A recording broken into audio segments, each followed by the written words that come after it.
एक बादशाह था, उसका बाप बड़ा कामयाब था तो वो बड़ा नाकाम रहा।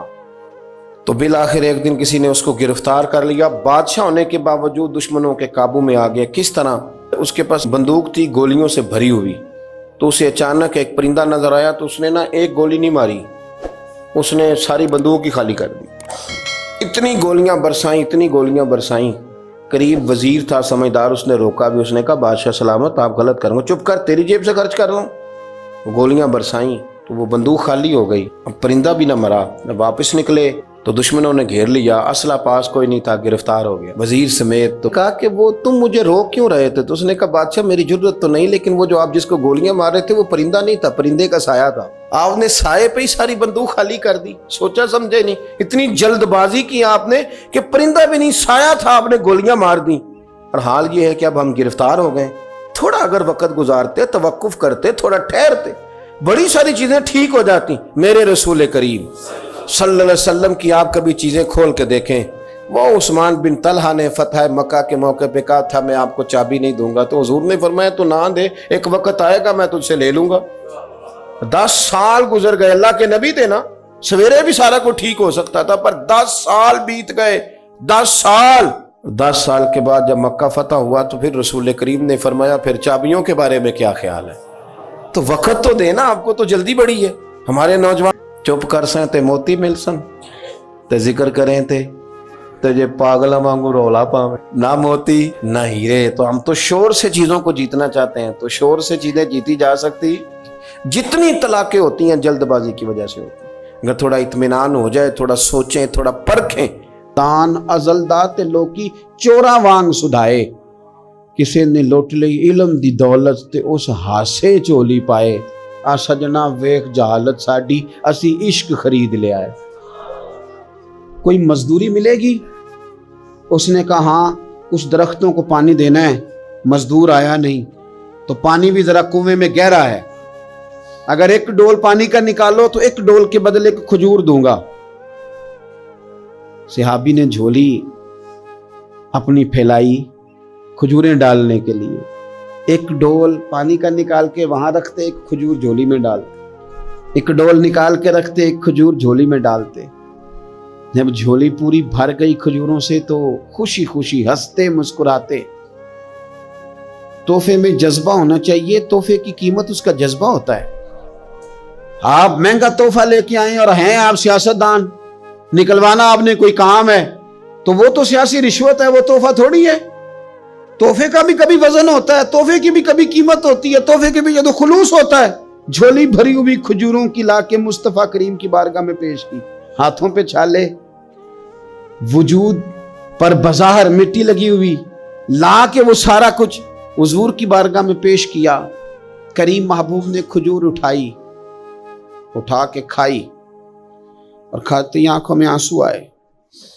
फरमाया तुझे किसने मजबूर किया था ये काम करने को? किसने मजबूर किया? तो नहीं, कुछ लोग सादे होते हैं, उन्हें ज्यादा बातें नहीं आती, वो लफ्जों के हेर फेर में काबू नहीं कर सकते, लेकिन उनकी अकीदत बड़ी पक्की होती है, उनकी बातें बड़ी खूबसूरत होती हैं, लहजा इतना हसीन होता है कि समझ आती है कि छलक क्या रहा है लहजे से।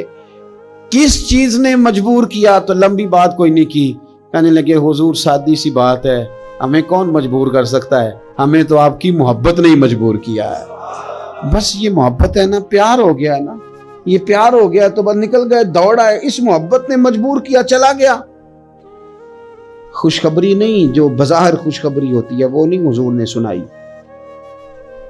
बल्कि नबी करीम ने फरमाया फिर तैयारी कर, अगर तू मोहब्बत करता है तो फिर फक्र के लिए तैयार हो, फिर मुश्किलात के लिए तैयारी कर। क्योंकि जो मुझसे मोहब्बत करता है ना, उसकी तरफ तो फक्र यूं आता है जिस तरह गहरी जमीन पर सैलाब आता है। फिर तू तैयारी कर, फिर तैयारी कर। मेरे रसूल पाक के गुलामों ने ना हुजूर से प्यार किया और सही वाला किया। मैं फिर कह रहा हूं, और बात जहां से मैंने शुरू की है मैं वहीं पे हूं। इज्तिमाई मोहब्बत नहीं कि अब सारे चल रहे हैं तो चलो मैं भी, ये वाला अंदाज नहीं। बस मोहब्बत हो गई, बस प्यार हो गया, यानी गुलामी कर ली। इस तरह नहीं कि अब चूंकि सारे कह रहे हैं यानी तारीफ तो वो होती है कि जब कोई ना करे तो फिर बंदा उठ के करे। यानी प्यार तो वो होता है कि जब कोई दावा ना करे तो बंदा कहे नहीं यार शख्सियत प्यार के काबिल है, फिर बंदा प्यार करे। सहाबाए किराम अलैहिम रिदवान का जो अंदाज है ना, वो सोसाइटी को देखकर नहीं बना, वो मुआशरे को देखकर नहीं बना, हालात को देखकर नहीं बना, बल्कि उनकी रूह ने गवाही दी कि मदीने वाले से प्यार करना चाहिए, हुजूर से मोहब्बत करनी चाहिए। देखें जंगों के दिनों में ना, जंगों के दिनों में शायरियां नहीं होती। जब फौजें सरहदों पे खड़ी हों तो फिर गजलें नहीं कही जाती। जब हालात पूरे उरूज पे हों तो फिर इस तरह की कैफियत थोड़ी होती है। पूरे हालात हमेशा सहाबा के लिए तैयार रहे, कभी मुनाफिक, कभी काफिर, कभी कोई, कभी कोई, कभी कोई, हर वक्त वो तैयार रहे लड़ने के लिए। लेकिन उन सारे रंगों में उनकी मोहब्बत जवान रही, जंगे भी लड़ते रहे, हुजूर की नातें भी पढ़ते रहे, मुनाफिकों के साथ उनके मुआमलात भी चलते रहे और नबी पाक की तारीफें भी होती रही, जंगों के तबसरे भी होते रहे, लेकिन बैठ के ना तो हुजूर के हुस्न का जिक्र भी होता रहा।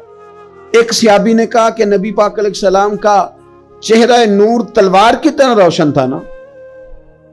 तलवार बिल्कुल बिल्कुल जब नई तैयार होके आती है तो बड़ी रोशन होती है, रोशनी के सामने करें तो अक्स पड़ता है उसका, उसमें से भी शुआएं निकलती हैं। तलवार की तरह था। दूसरे का नहीं नहीं बिल्कुल नहीं, तलवार की तरह नहीं, हुजूर का चेहरा तो चांद की तरह रोशन था। यानी वो सारी बातें अपनी जगह पे, वो जो हम चाहते हैं ना कि हम प्यार करेंगे फारिग होके, हम मोहब्बत करेंगे बच्चे ब्याह के, हम सारे काम करके तो फिर आएंगे नाशरी पढ़ने, ये नहीं। ओ खुदा के बंदे, वहां सारा कुछ होता रहा और साथ हुजूर का तज़किरा भी होता रहा। सारा कुछ, आजमाइशें, परेशानियां, हर चीज अपनी जगह मौजूद रही, पर हुजूर की नात में कोई कमी नहीं आई। उन्होंने ना हुजूर से जो प्यार किया तो उस प्यार में जो खास उनकी अदा थी। देखें उस दौर का सबसे बड़ा मसला गुलामी था। आज भी मसाइल होंगे, हमारे यहाँ सबसे बड़ा मसला पैसा है, तो लोग समझते हैं कि बस किसी तरीके से ये आ जाए तो शायद बाकी सारे मसले हल हो जाएं। हालांकि किसी पंजाबी शायर ने कहा था कि दिल दे अंदर वसन वाला मालक ये मेहमान नहीं हुंदा, ते चोखा रिस्क भी जोड़ लइए ते बांझ नसीबों खान नहीं हुंदा। लेकिन बाद लोग समझते हैं कि शायद सारा कुछ पैसा ही है और इसी में वो बातों को तोलते रहते हैं, इसी में सारा कुछ करते रहते हैं। उस दौर का सबसे बड़ा मसला गुलामी था और गुलाम बिकता था और फिर उसके बच्चे बिकते थे। तो जब कोई गुलाम आजाद होता था ना, तो वो समझता था कि अब तो मैं दुनिया में आ गया हूं। आजादी एक बहुत बड़ी नेमत है, बहुत बड़ी नेमत। बंदा जब आजादाना घूमता है ना, देर के बाद एक कौल पड़ा हजरत अली का, शायद पहले पढ़ लेते तो कुछ सोचें और होती। आपने फरमाया था उसे मुबारक हो जिसे थोड़े लोग जानते, उसे मुबारक हो। एक वक्त ऐसा आता है कि इंसान तो अपनी मर्जी से अपने दोस्तों के पास भी नहीं बैठ पाता, वो तो अपनी मर्जी से घूम फिर भी नहीं सकता, ऐसे हालात उस पर आते हैं। आजादी एक बहुत बड़ी नेमत है जिंदगी में, इसे समझें। तो अहले अरब के यहां गुलाम का आजाद होना इतनी बड़ी नेमत थी कि वो बंदा समझता था दुनिया में ही आज आया हूं।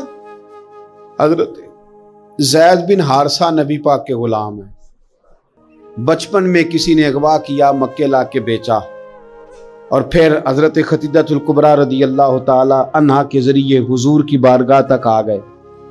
उनके वालिद और चचा और एक रवायत में उनका भाई पैसे लेके हुजूर की बारगाह में आए। कहा हमारा बेटा आपके पास है, ये पैसे ले लें, हमें दे दें, हमने लेके जाना है। तो नबी करीम सल्लल्लाहु अलैहि वसल्लम ना बात सुन के मुस्कुराए। कुछ मुस्कुराहटें बड़ी माना खेज होती हैं। हुजूर मुस्कुराए, फरमाया मैं ज़ैद को बुलाता हूं, अगर वो तुम्हारे साथ जाना चाहे तो ये पैसे तुम साथ अपने पास रखो, ऐसे मुफ्ती ले जाना अगर जाना चाहे। तो हुजूर तो मुस्कुरा रहे थे ना, लेकिन उन्हें अभी इस बात का पता नहीं था, वो अभी इस रास्ते के मुसाफिर नहीं थे। वो कहने लगे जी ये क्या बात हुई, वो गुलामी नहीं छोड़ना चाहेगा, क्योंकि गुलामी तो समझते थे कि जिए ही आज हैं जब आजाद हो गए। जी वो जाना नहीं चाहेंगे, ये क्या बात हुई? तो हुजूर ने फरमाया मैं बुलाता हूं ना, जाना चाहे तो ले जाओ। अल्लाह के रसूल सल्लल्लाहु ताला अलैहि वसल्लम ने बुलाया, जनाब ज़ैद बिन हारिसा आए, फरमाया वालिद और चचा आए हैं।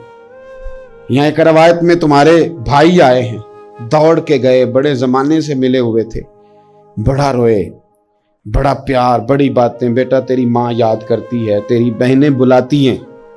तैयारी हो गई। अब जब थोड़ा संभले ना तो हुजूर ने धीमे लहजे में कहा ज़ैद ये तुम्हें लेने आए हैं, अगर तुम जाना चाहो तो मेरी तरफ से पाबंदी कोई नहीं। कौन नहीं घर जाना चाहता, कौन नहीं आराम करना चाहता? 2-3 दिन बंदा बाहर रहे ना तो वो घर लौट के आए तो उसका दिल करता है कि आज नींद सुकून की आएगी।